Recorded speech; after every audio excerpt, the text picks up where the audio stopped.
Welcome, welcome, friends, to another 1111 pod chat with our surprise guest today. And I'm going to do my very best to behave because this gal is just plain old fun. Not only does she know her stuff backwards and forwards, she's professional, she's approachable, she's efficient, she knows what she's doing, and she helps you get it done too. But she is a blast in the process. So, with no further ado, mystery guest, will you please tell us who you are and what you do? Well, sure. I am Julie Weisgerber. I am one of the founders of ABC Declutter with JJ. The JJ stands for Julie and Janice. We have a community on Facebook that is free to join, and we support people in decluttering, cleaning, and organizing. We also have programs that we offer to people, and for special people, we'll actually do it for you. We will come in, but that is not very often that we will do that. It is usually coaching you through it, helping you change habits from habits that aren't helping you to habits that do help you. And we walk you through all that, help you have a tidy home, help you be able to walk into your house and feel like it's a sanctuary rather than, oh my gosh, what am I going to do? There's stuff everywhere. I'm so glad you brought up the part about how you really want to get them doing it, because through our conversations, I've mentioned that I've decluttered for a couple of people and it didn't take because there was no change within them. There were no habits changed. There was no transformation internally. And so it just resulted in the same behaviors. It's very discouraging for both parties. Right. So what did you do previously? I'm fascinated by your career. Tell us what you used to do. Oh my gosh. I have been in retail management for a long time of my career. I actually started out way, way back as a Tupperware lady and then a Tupperware manager for about 7 years, 8 years. And then I went to Things Remembered, which was an engraving company. I was assistant manager for a long time. Once both our kids had graduated high school and my husband felt he needed a change, we moved up from Oregon to Washington State, and I was a manager of two stores at once there. Oh my. Then, yeah, and then I left Things Remembered after about 18 years. I left them and went to Chico's women's clothing store, and I was a manager there for about 8 years. And then I stepped down from that when something came up I wasn't pleased with. I didn't agree with. So I thought, you know what, just leave. So I did. And I went to work as a grocery store cashier, and I loved it. Oh, I bet you were fantastic. it it was just so cool. It's a neighborhood grocery store that's been around for about 80 years now. And having the people in the neighborhood come in and so you're getting to know your neighbors, and you get to celebrate things with them. You get to comfort them if horrible or, sad things have happened. And it was just so much fun. I really did love that. But when COVID hit and people were being horrific towards those of us that were essential workers and couldn't stay home, I just decided it was time to retire. And so I retired and went and started decluttering. How did you get into decluttering as a profession? I have always been a mess all my life. Ask my sister that we shared a room, literally taped down the center of the room. Hers was like neat as a pin, and mine was just like a bomb went off. And I had never been taught how to organize or clean things up. And I was told, go clean your room, but I was never taught how. I think because I was the youngest of six kids that They just thought I was learning by osmosis. Right. Yeah, that didn't take. So in 2020, I had brought both of my parents to this area to assisted living. And during that year, we lost them both.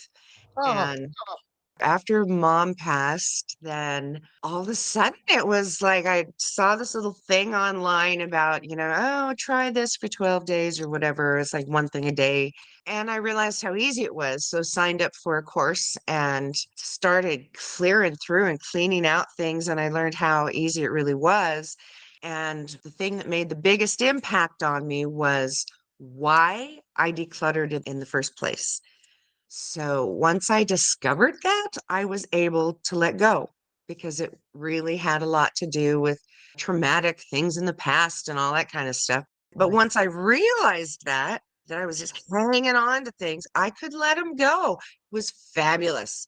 And so I've been helping other people do that too. In fact, that's why we chose you for this particular week. The theme for the entire week is letting go and moving on. And I Oh thought, my gosh, that's yeah, perfect. who better to have than Julie? I want to know what your family, your husband, your kids, whoever thought of this after being used to fun gal Julie with all this stuff. And then you go into neat as a pin mode. What the heck did they make of all of that? Well, I'm never going to be exactly neat as a pin, and they understand that because I'm not a minimalist. I have things that I love and I like to see them. So I have all of our artwork on the walls and my special little things that make me happy. I have out and display them. And what has helped me trim all that down is decluttering. And so now instead of just having everything out where I can see it, I pay closer attention to white space around things. Do you want to display it like a museum where you can walk by and go, oh, that's really cool? Or do you want to have just so much stuff in there you feel like you're in the middle of a somebody moving? Right. I love the fact that you said you're not a minimalist because I think that's what stops a lot of people from decluttering because they think, I don't want to be like Marie Kondo. I don't want to get rid of everything. But you don't have to. There's a way that you can do it that's right for you, for your lifestyle, your tastes, and for your emotions. Because so much of the stuff we hold on to, I would think almost all of it, quite frankly, is emotionally based. So I love that you offer a different approach, not you've got to get rid of everything and have no personal attachments to anything. That's very refreshing. Exactly. We really try to help our clients and our friends and our family. We try to help encourage them to basically tidy up. We like to have people enjoy their homes because there's nothing worse than you walking in the door of your house and you immediately tense up and your blood pressure raises because there's stuff everywhere and your brain immediately says, oh, we need to clean this up. Oh, we've got to get going on this. You need to move this. You need to do the laundry yet. And trying to get hold of that Yeah. and ease that, make your home your sanctuary, respite spot. Yeah, not a prison. Exactly. And what people fail to realize is that your home is the largest container that you own. Only so much things will fit in containers, depending on their size. So we try to help you figure out what is actually should be fitting in the square footage that you're in, because so many people just have things piled, and the floor is not a container. What is the most rewarding aspect of what you do at this point? The most rewarding is when our clients have successes and they Yay. get so excited. That's been the coolest. And to see people that have met within our group becoming friends, they're not just acquaintances, but they've also become friends. And so now this little community is people that are reaching out and helping each other and not just us. I just love it that they're growing and learning and having fun. I love being able to have people tell us about how this room we were never able to use it and now we actually can. Now I can actually, if my neighbor knocks on my door, I can open the door and allow them to come in. I'm not Yes. trying to hide things. If I'm going to take a selfie of myself, I don't have to start moving all kinds of stuff that's going to be in the background. I can just Wow. stand and take a selfie. So all different kinds of little things like that. And my husband and my kids are just like kind of blown away. It's like, wow, mom, we grew up with you. What the heck? Why couldn't you be like this when we were little? How do you know your partner, Janice, and how did you come to work together? Janice and I met doing decluttering in another group. We were part of a little community and signed up for a course. And we just hit it off. And they had told everybody, get yourself an accountability partner and list them here or whatever. And we just never told anybody that we were being accountability partners to each other, but we so shared all these thoughts and feelings. And there was just something about us that we were able to trigger good things in each other. And so we just thought, well, we can do this. And so we have been, and it's been really rewarding. And there's got to be common values because dealing with what you deal with, people are entrusting you with what's nearest and dearest to them. And I don't just mean the physical stuff, but they're Right. opening up to you and being vulnerable. And it's a pretty intimate situation. It's very intimate, and we only do done for you service for very few people. One of our latest clients that we're just going to be getting started on, she's a hoarder. And we really don't like to work a lot with actual hoarders. We feel there's so much more psychological things that they need that we're not qualified to do that kind of stuff. But she just opened up, and honestly, most of her stuff is papers. And so we are helping her with that. But the biggest point for me is that she's a senior citizen and her apartment's unsafe. We're able Yep. to go in and make it safe for her. Oh, I've heard that so many times because different generations have different shared traits, so to speak. For example, a millennial will not be collecting paper newspapers or Hummels. You know, Exactly. it does become a safety issue, whether it's safety because of their physical safety if they're older or if they've got young children.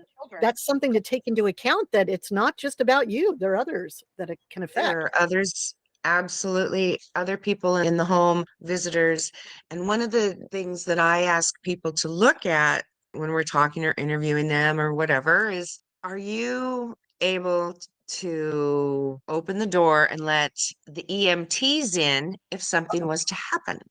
And that's huge. And people just don't think about that. It's like, oh, my mom's house is really a mess. And it's like, you know what? Don't just sing song that your mom's house is a mess. Stop and look at it from a safety point of view because they need their floors clear. They need to be able to get back and forth in their home easily with their walkers or their canes, and the tripping hazards need to get moved. So there's safety things that come into play with that. And so we try to encourage families to look after their elderly so that they're safe.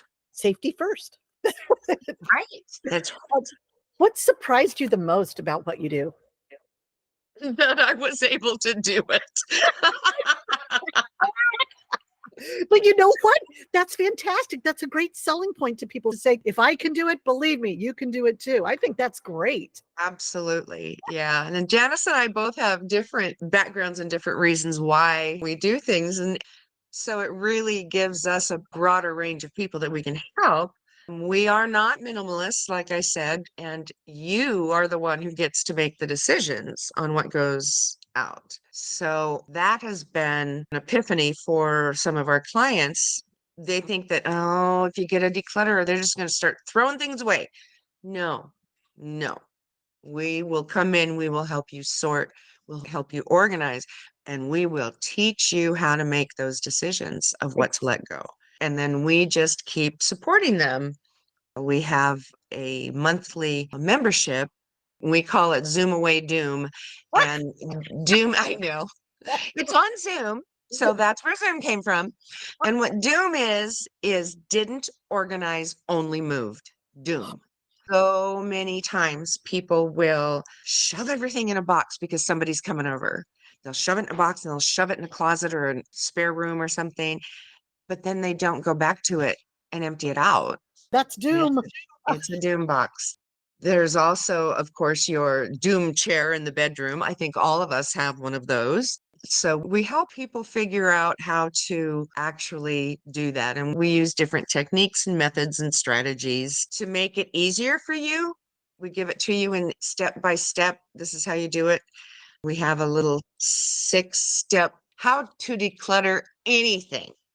When we have people that are working together and doing it at the same time, it's a lot more fun because you can chatter back and forth and share what you're doing. You can ask, what do you guys think of this? You can get more done because I don't know about you, but if I've already picked up my house and then somebody comes over to sit down and have a cup of coffee, I can't help but keep puttering and kind of cleaning and organizing while they're standing there. So it's kind of motivating. I love that. Oh, that's good. And when I was in my 20s, the only thing that kept my place tidy was I employed my mom. She'd come over once a week. And so that made me tidy up every week because mom was coming over, Right, right. Oh my gosh. Are there any misconceptions about what you do?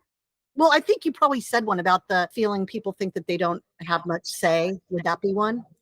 That is one, yes. Yeah. When people are cleaning, organizing, the things that kind of hold them back are that they don't really know how. And so stepping into learning something new is always kind of gives people a bit of pause. It's like, oh, this is going to be hard, but it really isn't. We use timers a lot because we just do not believe you need to spend hours and hours every day. If you want to take on a big project, great, but we really believe in small, doable doses. And that is, I think, what keeps people motivated is that they're able to do a little bit today, a little bit tomorrow, and that way it's not taking over their life, which again makes them get tense and anxious. It is something that, oh, I can gently do this in my life. I can gently insert this into my daily routines. And, we're not talking about a lot of time. We're talking about anywhere from 12 minutes, or if that's too long, 5, but 12 minutes to 2 hours, depending on how motivated you are and what all you're doing. Most of the time, we'll do 12-minute doses. We call them a decluttering dozen. Oh, I love you've got such great terms. And then that makes it possible for people to include as part of a lifestyle. It's not this one-off thing they did. It's just like you brush your teeth every day. It takes a few minutes. So if they do their daily dozen, Our focus is to get people to maintenance mode so that they've got everything taken care of. And then all they have to do is just maintain, which is so much easier. Once you've realized that, you don't have to ignore a room for 6 months and then go in there and want to do everything at once. So it's going to take you all day. it avoids that issue of duplication when things are a mess. How often do people buy something that they already have just because they can't find it? Exactly. I was one of those. I knew Yeah. that I had something, couldn't find it anywhere, so I went and bought one. I Yep. get home, and the very next day, after already opening and using the item, it's a constant. Decluttering is not something that you will ever be completely finished with because we're humans and we buy stuff and we use stuff. And so we're always bringing things into the house. In my home, I've set a rule if one item comes in, at least 2 have to leave. I don't include food on that, but I want to downsize and I want it to be easier for my children to have to come in and take care of our home when we're gone. I don't want it to be a huge thing as I've seen with other situations, other people. What would you say are the biggest challenges you face doing this as an entrepreneur, online especially? My biggest challenge is the technology. Some days it points and laughs at me, and some days I get to point and laugh at technology. It's not my hugest forte, but I am doing it because I want to get the word out. I want us to be able to help more people. So I have been learning things about technology I never thought I would learn. And that has probably been one of the biggest challenges for me. But Janice and I work really well together and we bounce things off each other and we create these courses and giggle and laugh while we're taping things. And it's important to us that people not beat themselves up, that they just step in and just open your mind and give it a try. And then we will coach them right through all the steps to do it. And that's been really cool. It really fills my heart when I see people having these successes. And what I like about our community online is that everybody helps everybody else. And that's huge. We had a woman that was working with us and with some other groups also. She had made such good friends in the group that when her mother was passing, she literally called the friends and they were talking her through it. And they supported her from thousands of miles away. They supported her and surrounded her with their love and their support. And that to me meant everything. That's just awesome to have friendships that have come out of just cleaning up your house. Have you seen any changes since the pandemic, especially since you started at that time, with people's buying habits and storage habits, with people's A behavior? little, a little bit, yeah. A lot of people, because they were staying home, are doing more decluttering and clearing things out. I've also seen the Buy Nothing groups on Facebook really explode. Our Buy Nothing group is about, I think it's about a 2 mile radius. So basically, your neighborhood. And people are helping each other all the time, getting rid of things. For those who don't know what a Buy Nothing group is, can you tell them what it is? Oh, yeah. On Facebook, each community or each town, most, I should say, have on Facebook a group called Buy Nothing. And you post something and you say, here's a gift. Does anybody need a microwave? I'm done with this. We remodeled whatever. I have a brand new microwave. And then people post on there, oh, I could use it. I could use it. And so then most of the time we'll do like a drawing. It's like, okay, I've got 15 people that want this microwave. So then I'll just draw and give it to someone. And then they come pick it up at their church. It's awesome. It's just the best idea. And the idea that nobody's going to be haggling. The person giving it away feels great. The person getting it feels great. I signed up for my local one. I used it once, but that was it because where I live is such a busy area and there's an alley. So if I have anything for free, I put it in the alley and it's gone a couple hours later. Yes, exactly. Where we live, we are right across the street from a church. The house is on a bus line. So we just set stuff on the curb with a free sign and it's the same, like within an hour or so, it's usually Yeah. gone. What is something about you that you can share that might surprise people? That might surprise people. Well, I was Mhm. in mountain search and rescue when I was in high school. Okay, that's surprising. Yeah. I used to know Wow. how to make a fire on a mountaintop in the rain, but could I do it again? I don't know that I could still do that. Yes, but now you would so easily be able to find your long wand lighter that you don't need to be able to do it. You know, Right. That's right. a question that we've added recently, if you're open to it, would be to tell us your three favorite movies, TV shows, books, whatever, just to give us a little sense of you. Well, of course, there's Princess Bride Oh, because because Princess Bride. Um, let's see. Practical Magic is another one. So those are two of my favorites. oh. And I can't, let's see. I don't know. A third one. There's just so many. I don't know. I like comedies and I love watching British comedies. They are so reverent. They're hilarious.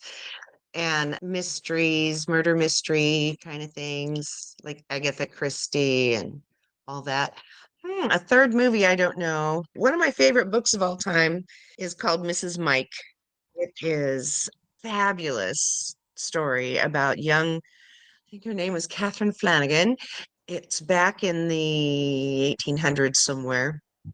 And she had asthma. And so she was sent from like Boston area up to Canada because it would be good for her lungs. And she gets up there and meets a Mountie and all the things that they go through and helping the indigenous people. And there's heartbreak and there's heartwarming things. And it's just a wonderful story. And that was one of my mother's favorite books. And Oh, and it became one of my favorite books. And I think all of the girls in my family, we all have at least one copy. I love it when we share a story with people we love. I will tell you, when it comes to Princess Bride, I have a very, very strict rule that I do not make exceptions for. If I meet someone and they say they don't like Princess Bride, I have no need for them in my life, for real. I agree. Because Princess Bride literally is everything. The funniest thing that ever happened to us was sitting in my niece's wedding. Oh no. Oh my God. So my whole family loves Princess Bride. We always have. We've probably watched it thousands of times. Right, right. And we go into this big, gorgeous Catholic Oh cathedral, no, I see and where my this is whole going. family's sitting on the left, and all of his family's across the aisle. And the preacher or the minister, whatever, Father, what's his face, comes down the aisle, and then he opens his mouth, and the word he says is marriage. Marriage. Yes. I thought the entire side of the church that was our family, all of our heads went down. We're looking straight at our laps, and our shoulders are shaking. Oh my gosh, it was so funny. I would have lost it. Oh my Oh, yeah. gosh. Oh my gosh. And for those who don't know what we're talking about, I should say go watch the movie, but what I am going to say, shame on you. How can you not know what we're talking about? So, oh my gosh, that is hilarious. Oh, it Oh, was the best. oh my gosh. They're going to have a happy union for sure. Exactly, and they Oh, have. oh, yay. So, what are you looking forward to next? Let's see. Well, Janice and I are putting together some other programs. Actually, she lives in another state, and so we're going to meet and spend a week plotting and planning and ironing out our courses and programs to be coming up. Ooh, And that's exciting for us. when might there be something that people can check out? Check out Things Now. We have fabulous courses and things now. We have a 5-week program that's called Clearing Your Clutter, and we literally walk you through, literally, more figuratively since we are virtual. Right. Um, so we're going to walk you through each week with a new focus and task and teach you how to sort and how to clear things and how to organize and how to get people that live with you to come on board or Yes. to at least allow you to do what you're doing, because it is hard when you have family that's fighting you. Yes. It's almost impossible. That's a huge component. My next question is, on Sundays, we like to give away little gifts from our pod chat folks. Is there anything you have that we can give our listeners? I do. It is 5 a day, and it's a method to effortlessly declutter hundreds of items from your home without stress. So the easiest way to declutter 100 things in 20 days or less is you just pick 5 a day. So it's a 5 a day decluttering strategy that we have, and a tracking chart so that you can pay attention. It works really good for people that are just getting started, or if they just need reinvigorated. It's like, okay, let's just back down. Let's look at this. Okay, just 5 items. And so that makes things easier because you can find 5 items in under a minute, or it may take you 5 minutes, not a lot of time. And I need to attest to this. When I have way too much going on to feel like I have time to put things away the way they should be put away, and it's driving me crazy that I've got all this stuff, that's what I do. And it's funny you said 5, because that's exactly how many I choose if I feel like I have no time. And I'm telling people, you have time when you are reheating your tea in the microwave, while you're stirring the soup on the stove. You have time, because it's 5 a day. Doesn't have to be 5 all at once if you can't, and you can do it. Exactly. In our non-interview podcast segments, we assign listeners a tiny task each day. Is your 5 a day what you would like to assign people, or is there something else that you want to give them as a task today? I want to give them something else. What I would like for them to do is called a flat surface scramble. And this is what I do if I have somebody that's coming over, and we just got home late last night from a trip. And so I've got stuff all over the living room right now. So if somebody showed up or said, hey, I'll see you in 5 minutes, I would do a flat surface scramble. And what that consists of is you grab yourself a basket or a box or a bag, something that you're going to carry with you. And I start at the front door. I live in a very small house. So we're like 1,100 square feet, and it takes 2 floors to do that. And I will start at the front door, and you stop at every horizontal surface. And you take the things that do not live there and put them in the basket. And the things that live there, just kind of move them nicely. It goes so fast, but you go through the room. I set my timer for 12 minutes. Again, the decluttering doesn't. And I will go through either one room or one floor. Like I said, mine's a smaller house. So if people have a lot more square footage, just do a room at a time. Set your timer, you go through, you pull all the things off of those flat surfaces that do not live there. And then when the timer goes off, you set it for another 12 minutes and you turn around, keep the basket in your hands because you won't get distracted if you have hold of it.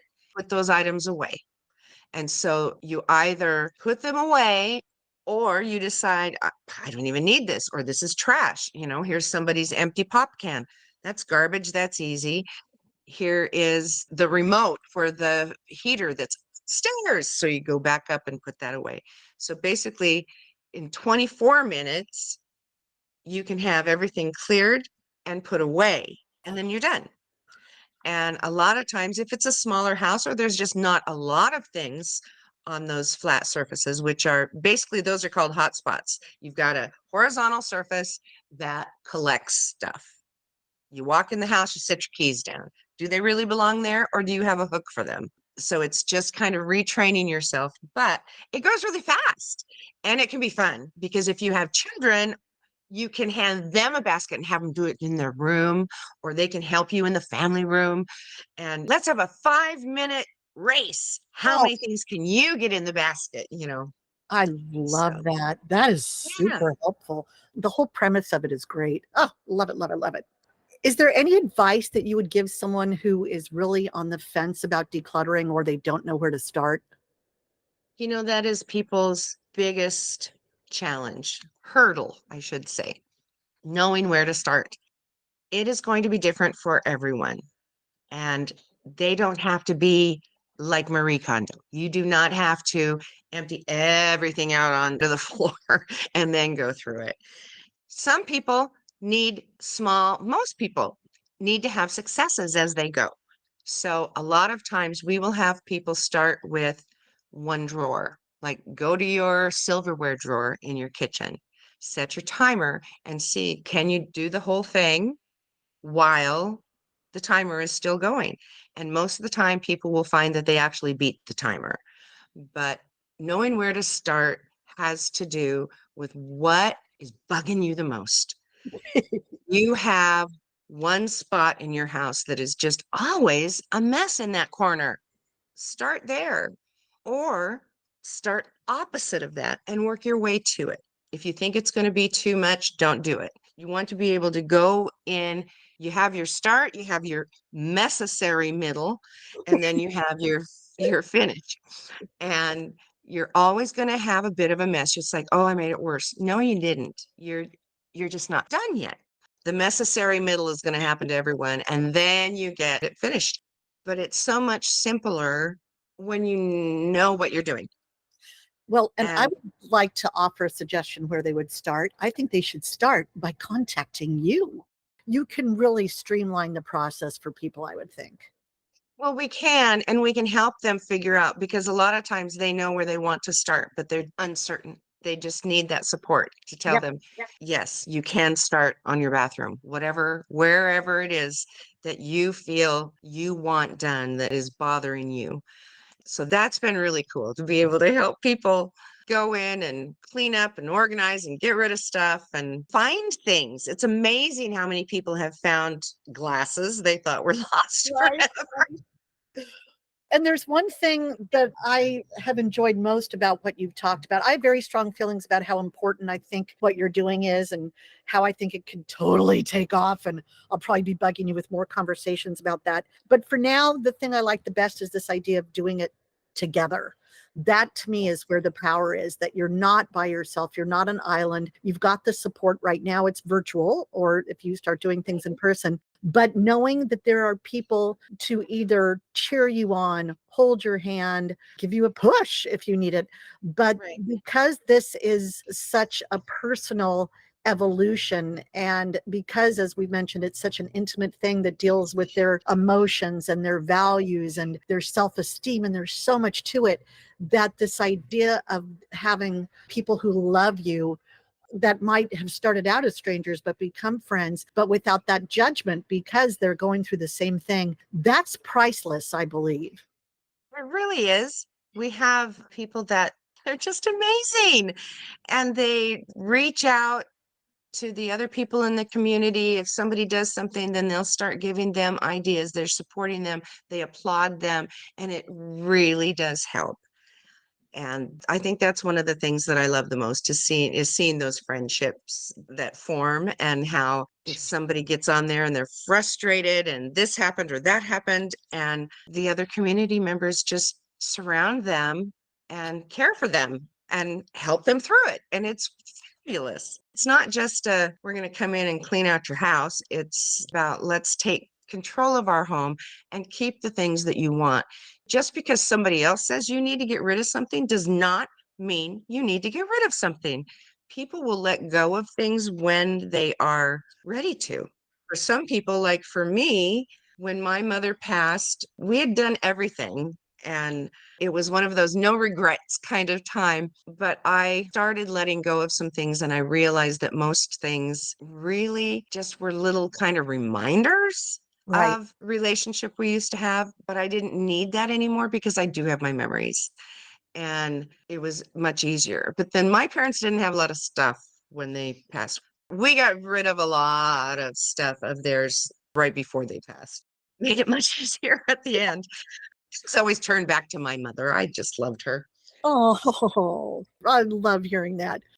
Any last thoughts you want to leave everyone with? Well, you can come to abcdeclutter.com and check out what we have. Read the blogs. We have one that teaches you about doing small doable doses, and we have one that teaches you how to sort things, because sorting is one of the largest challenges that declutterers have. It's like at the very beginning, it's not so hard to grab this and grab that. But then you need to put a little more thought into it. And that is one of the blogs that will help you. And the other one's the necessary middle. So it talks to you about, it gets messier before it gets better, but it gets Right. better. Oh, well, Julie, I cannot thank you enough. I am just so thrilled that you do this. And I feel that you're starting a movement. Anybody who does this, I think that you girls are specifically poised to do this because of the joy and the fun you bring to the process. We Yeah. insist on laughter. You're helping so many people, and I am so grateful that you're doing this as a business, because now people will have somewhere to turn instead of just the one celebrity who is almost shock value minimalist. To know that there's something for the rest of us, for people who aren't minimalists. And I Right. just love that you help people this way. So kudos, my friend. And Thank I hope that you. you will consider coming back to join us again and let us. Sure. Oh, wonderful. Let us know what's going on in the industry as a whole, and with you, and any new programs you have coming up. And as far as any links you've mentioned, I will put in any and all links you have in the description box of the video. So I'm thrilled to do that. Okay. And thank you, everybody, so much for tuning in. We will be back again with you tomorrow during this ridiculous idea of doing the podcast 365 days straight. I will never understand the folly of that. Big hugs, my friend. And Chariste son, everyone. Tuta.